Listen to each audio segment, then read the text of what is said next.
Conceptual पाठशाला में आप सभी का बहुत बहुत स्वागत है। तो आज हम लोग मिलकर यूपी होमगार्ड परीक्षा की तैयारी को लेकर जो भी उलझन है ना, उसे सुलझाने वाले हैं। हम एक ऐसा दमदार और कामयाब प्लान बनाएंगे जो आपकी सफलता की गारंटी बन सकता है। तो चलिए इस सफर की शुरुआत करते हैं। तो सबसे बड़ा सवाल यही उठता है कि भाई यूपी होमगार्ड की तैयारी तो करनी है, पर शुरू कहाँ से करें, क्या पढ़ें, कैसे पढ़ें। अगर ये सब सवाल आपके मन में भी घूम रहे हैं तो आप बिल्कुल सही जगह पर हैं। आज हम आपको एकदम साफ सुथरा रोड मैप देने वाले हैं। इससे ये बिल्कुल क्लियर हो जाएगा कि तैयारी का सही रास्ता क्या है, ताकि जो भी मेहनत आप करें वो एकदम सही दिशा में लगे। तो चलिए अब देर बिल्कुल नहीं करते, सीधे मुद्दे पर आते हैं। किसी भी जंग को जीतने के लिए ना सबसे पहले सही हथियार चाहिए होते हैं। तो सबसे पहले हम अपनी स्टडी टूलकिट तैयार करते हैं। मतलब वो सारी जरूरी चीजें इकट्ठा करते हैं जो इस एग्जाम में हमारी जीत पक्की करेंगी। याद रखिए, तैयारी की पूरी इमारत सही किताबों और सही रिसोर्सेज की नींव पर ही टिकी होती है। तो हमारी टूलकिट का पहला और सबसे सबसे जरूरी हथियार है जनरल नॉलेज की एक बढ़िया किताब। और इसके लिए ल्यूसेंट की जीके से बेहतर कुछ नहीं है। इसको आप अपनी तैयारी की रीढ़ की हड्डी समझ लीजिए। क्यों? क्योंकि देखिए 60 से ज्यादा सवाल सिर्फ जीके से आने वाले हैं।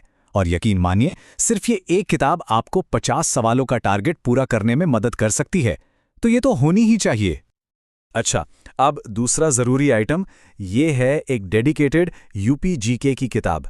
देखिए, इसको हल्के में लेने की गलती बिल्कुल मत करिएगा। क्यों? क्योंकि एग्जाम में लगभग 20 से 25 सवाल सीधे सीधे उत्तर प्रदेश के सामान्य ज्ञान से पूछे जाते हैं। तो आप समझ सकते हैं कि ये किताब आपके सिलेक्शन के लिए कितनी ज्यादा जरूरी है। ये आपकी सफलता की एक और बड़ी चाबी है। और अब हमारी टूलकिट का तीसरा और आखिरी आइटम, हमारा डिजिटल हथियार, टेस्ट रैंकिंग जैसा कोई ऐप।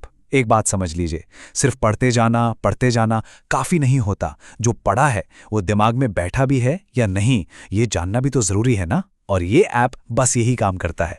जैसे ही कोई टॉपिक खत्म हो, तुरंत ऐप पर जाकर उसका टेस्ट दे दो। इससे पता चल जाता है कि तैयारी कैसी चल रही है। ठीक है, तो अब हमारे पास अपने सारे हथियार, मतलब किताबें और ऐप, सब तैयार हैं। पर अगला सवाल ये है कि भाई इनको रोज इस्तेमाल कैसे करना है। तो चलिए अब बात करते हैं अपनी डेली स्टडी साइकिल की, यानी कि वो रोज की रणनीति जो हमारे ज्ञान को नतीजों में बदलेगी। क्योंकि देखिए, रोज की छोटी छोटी मेहनत ही एक दिन बड़ी कामयाबी दिलाती है। ये जो 4 स्टेप का फॉर्मूला आप देख रहे हैं ना, ये आपकी तैयारी का असली पावर हाउस है। बहुत सिंपल है। स्टेप 1, सिलेबस से कोई भी एक टॉपिक उठाओ। स्टेप 2, उसे किताब से एकदम अच्छे से पढ़ो, समझो। स्टेप 3, फिर टेस्ट रैंकिंग ऐप खोलो। और स्टेप 4, फौरन उस टॉपिक का टेस्ट दे डालो। बस इस तरीके से ना आपकी पढ़ाई सिर्फ रट्टा मारने तक नहीं रहेगी, बल्कि हर कॉन्सेप्ट आपके दिमाग में एकदम पक्का हो जाएगा। अच्छा, ये तो हुई रोज की बात। पर इस रणनीति की सबसे खास बात पता है क्या है? ये सिर्फ एक दिन की कहानी नहीं है। अब हम देखेंगे कि कैसे इस डेली रूटीन को हम एक पूरे हफ्ते के जबरदस्त मास्टर प्लान में बदल सकते हैं, ताकि हमारी प्रोग्रेस भी हो और रिवीजन भी साथ साथ चलता रहे। यहाँ एक बहुत ही जबरदस्त तरीका बताया गया है। एक नोटबुक लीजिए और उसमें पूरा का पूरा सिलेबस हाथ से लिखिए। और जैसे ही कोई टॉपिक आप पूरा कर लें, उसे पेन से काट दीजिए। अरे यकीन मानिए, जब आप अपनी आंखों से अपनी प्रोग्रेस को ऐसे कटते हुए देखेंगे ना, एक अलग ही लेवल का कॉन्फिडेंस आएगा। और हाँ, एक बात गांठ बांध लीजिए, सिलेबस के बाहर एक अक्षर भी नहीं पढ़ना है। अपना समय बिल्कुल बर्बाद मत कीजिएगा। तो अपने हफ्ते को ना 2 हिस्सों में बांट लीजिए। एक है वीकडेज, यानी सोमवार से शुक्रवार। इन दिनों में आपका मिशन है नए नए टॉपिक्स को सीखना और खत्म करना। फिर आता है वीकेंड मिशन, यानी शनिवार और रविवार। इन 2 दिनों में आपको सिर्फ 2 काम करने हैं। पहला, हफ्ते भर में जो भी पढ़ा है उसका फटाफट रिवीजन। और दूसरा, एक पूरा का पूरा मॉक टेस्ट देना।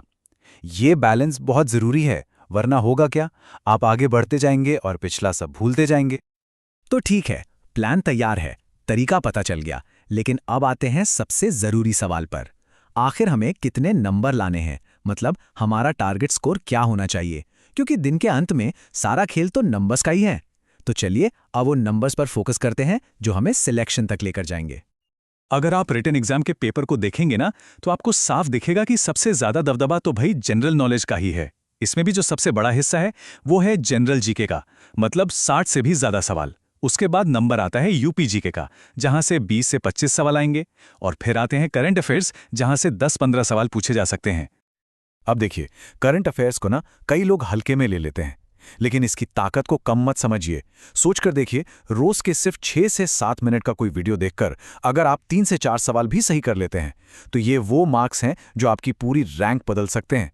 ये एक छोटा सा रोज का इन्वेस्टमेंट है, लेकिन इसका रिटर्न बहुत बड़ा है। और ये रहा वो मैजिक नंबर 60+। इस आंकड़े को अपने दिमाग में, अपने स्टडी टेबल के सामने हर जगह बिठा लीजिए। यही आपका टारगेट है। अगर आप 60 से ज्यादा स्कोर करने में कामयाब हो जाते हैं, तो ये मानकर चलिए कि आपका सिलेक्शन होने की संभावना बहुत बहुत ज्यादा बढ़ जाएगी। आपकी सीट लगभग पक्की समझो। और आखिर में हम आपको बस उसी भरोसे के साथ छोड़ना चाहते हैं जो इस पूरी रणनीति के पीछे है। ये एक वादा है, एक विश्वास है कि सेलेक्ट जरूर होंगे आप लोग। ये मेरा भरोसा है। तो इस बात को याद रखिएगा, ये सिर्फ एक प्लान नहीं है, ये आपके लिए एक विश्वास है।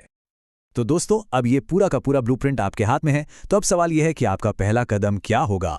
आप सिलेबस के किस टॉपिक से अपनी ज़बरदस्त तैयारी की शुरुआत करने वाले हैं, नीचे कमेंट्स में हमें ज़रूर बताइएगा। और हाँ, अगर आपको इस जानकारी से थोड़ी भी मदद मिली हो तो इस वीडियो को लाइक और अपने दोस्तों के साथ शेयर करना बिल्कुल मत भूलिएगा।